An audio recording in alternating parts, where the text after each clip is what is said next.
High! তো দেখো, আমার এই জেট প্ল্যান্টটা লাগানোর জন্য আমি এই হাঁড়িটা চয়েস করেছি। এটা হচ্ছে আমার পাখির একটা ডিম পাড়ার হাঁড়ি। তো দেখো এখানে মাটি ভরছিলাম আর সেই সময় এত জোরে হাওয়া দিচ্ছিল যে ফোনটা ঠিক এভাবে পড়ে যায়। তো তাও আমি হার না মেনে আবার তুলে আবার সব শুরু করি নতুন করে। তো তারপর আমি চলে আসি গাছটিকে তুলতে। গাছটি আমি এখান থেকে ভালোভাবে তুলে নিই। তো আমি একটা সিঙ্গেল একটা গাছে দেখেছি, মানে যার কোনো ডালপালা এখনও বেরোয়নি। আমি গাছটাকে বনসাই করব বলে ভেবেছি। এর আগেও আমার এখনও ২ টো গাছ আছে যেগুলোকে আমি বনসাই করতে দিয়েছি।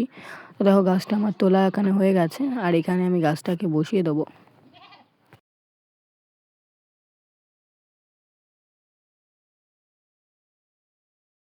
তো এখানে আমার গাছ বসানো কমপ্লিট। এবার আমি লাস্টে মাটিটা দিয়ে নেবো আর অল্প কিছু মাটি দেওয়া ছিল ওপরে। তো তারপর আমি এখানে জল স্প্রে করে দিচ্ছি, যেহেতু ওয়েদারটা খুব স্যাঁতস্যাঁতে তাই বেশি জল দেবো না। আজকের মতো এতটাই, ততক্ষণের জন্য বাই।